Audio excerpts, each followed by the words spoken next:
দাবি আদায় হওয়া পর্যন্ত রাজপথ না ছাড়ার ঘোষণা দিয়েছেন জগন্নাথ বিশ্ববিদ্যালয়ের শিক্ষার্থীরা। বুধবার রাতে বিশ্ববিদ্যালয়ের সব রাজনৈতিক সংগঠনের প্ল্যাটফর্ম জবি ঐক্য এই ঘোষণা দেয়। সারা রাত রাজধানীর কাকরাইলে সড়ক আটকে শান্তিপূর্ণ আন্দোলন করেছেন তারা। তাদের দাবি পূরণে দ্রুত ব্যবস্থা নেওয়ার আশ্বাস দিয়েছেন তথ্য উপদেষ্টা। বান্ডেল থাকলে প্রতি সেনমানিতে টাকা বাঁচবে। বিকাশ সেনমানি বান্ডেল কিনে জিতুন প্রতি লেনদেনে। তিন দাবি আদায়ে বেশ কিছুদিন ধরেই আন্দোলন করছেন জগন্নাথ বিশ্ববিদ্যালয়ের শিক্ষার্থীরা।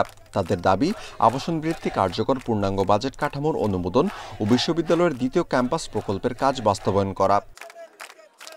দাবি আদায়ে বুধবার প্রধান উপদেষ্টার বাসভবন যমুনা অভিমুখে লং মার্চ করেন শিক্ষার্থীরা। পথে পুলিশ বাধা দিলে প্রায় অর্ধশত শিক্ষক শিক্ষার্থী আহত হন।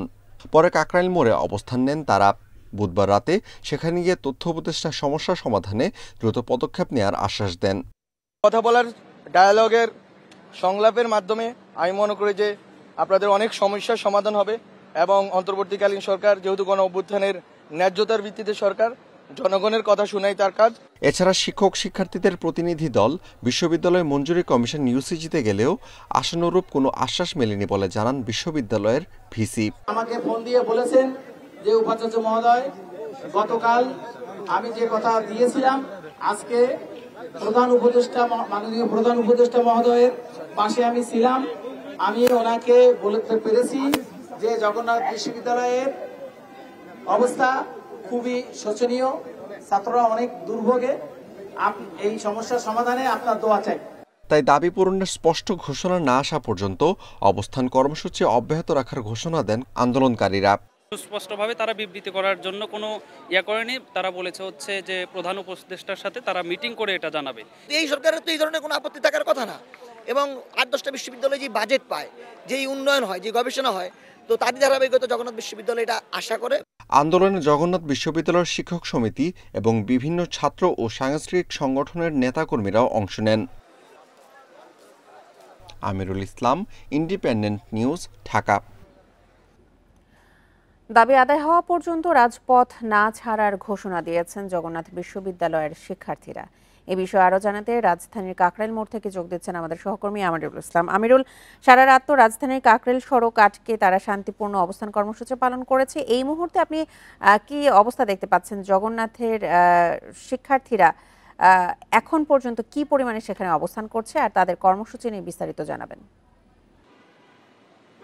জি, আপনি জানেন যে গতকালকে একটা জগন্নাথ বিশ্ববিদ্যালয়ের শিক্ষার্থীরা তাদের ধর্মঘটের যে একটা ব্যাপার ছিল সেটা খুব বেশিভাবে স্টুডেন্টরা এসেছিল এখানে, কাকরাইলে অবস্থান করেছিল। তারা কিন্তু প্রথম দিকে কিন্তু উপদেষ্টার যে বাসভবন যমুনাতে গিয়েছিল, কিন্তু সেখানে কিন্তু পুলিশের বাধা পেয়ে কিন্তু তারা কাকরাইল মোড়ে অবস্থান নেয়।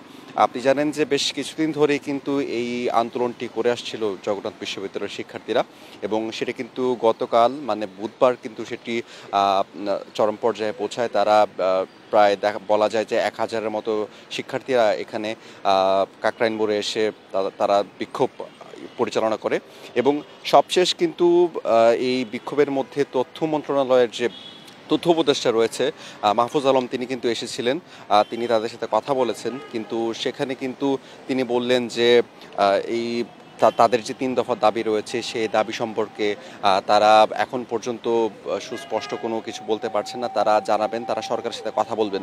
কিন্তু শিক্ষার্থীরা কিন্তু এতেই খুশি হননি। শিক্ষার্থীরা তাদের ৩ দফা দাবির যে সুস্পষ্ট যে একটা নির্দেশনা সেটি চাচ্ছিলেন, আর সেই জন্য কিন্তু তারা এখন পর্যন্ত এই ধর্মঘটেই রয়েছেন। গতকাল রাতেও যদিও অনেকটা শিক্ষার্থী দেখা গিয়েছিল, কিন্তু এখন কিছুটা কম রয়েছে। তবে তাদের কথা হচ্ছে যে যতক্ষণ না পর্যন্ত তাদের এই নির্দেশনা সুস্পষ্ট না হচ্ছে তারা অবস্থান করবেন।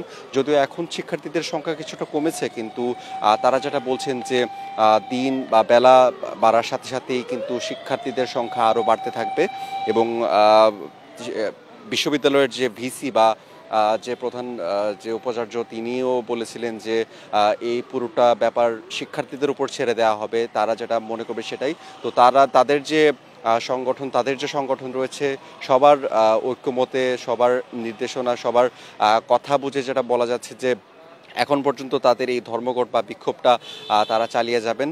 তাছাড়া আমরা আরও কয়েকজনের সাথে কথা বলেছি, তারা বলছেন যে আন্দোলনে কিন্তু বেশ কয়েকজন আহত হয়েছেন। এই ব্যাপারে কিন্তু সরকার একটা কোনো নির্দেশনা বা সরকারের কোনো পদক্ষেপ কিন্তু নেওয়া হয়নি। আহত ব্যক্তিরা প্রায় 40 জনের মতো আহত হয়েছে আমরা যতটুকু জানতে পেরেছি। তাদের ব্যাপারেও কিন্তু কোনো কিছু বলা হয়নি সরকারের পক্ষ থেকে। তাই এই জন্য সবকিছু মিলিয়ে আসলে তারা এই ধর্মঘটটি পালন করছেন। এবং আপনি জানেন যে ইউজিসি থেকেও একটি নেতিবাচক একটি কথা তারা পেয়েছেন। তাদের কথা ছিল যে ইউজিসি থেকে তারা বেশ কিছু ইতিবাচক কথা শুনবেন। ইউজিসি বলবে তাদেরকে যে তাদের যে নির্দেশনা রয়েছে সেটি সুস্পষ্ট করবে, কিন্তু তার থেকে কিন্তু কোনো রকম স্পষ্টতা তারা পাননি। তারা বরঞ্চ সেখান থেকে একটি নেতিবাচক ব্যাপার নিয়ে এসেছেন। তো সব মিলিয়ে আসলে বলা যায় যে তাদের যে দফা 3 দফা দাবি রয়েছে সেই দাবি এখন পর্যন্ত পূরণ করা হয়নি, যে জন্য তারা এখনও এই জায়গায় অবস্থান করছে। এবং তাদের কথা অনুযায়ী যতক্ষণ না পর্যন্ত তাদের এই নির্দেশনাগুলো স্পষ্ট না হচ্ছে, পূরণ করা না হচ্ছে, তারা এখানেই অবস্থান করবেন। এই ছিল আমার কাছে সর্বশেষ। দাবি আদায় না হওয়া পর্যন্ত রাজপথ না ছাড়ার ঘোষণা জগন্নাথ বিশ্ববিদ্যালয়ের শিক্ষার্থীদের। এ বিষয়ে কাকরাইল মোড় থেকে জানাচ্ছিলেন আমাদের সহকর্মী আমিরুল ইসলাম।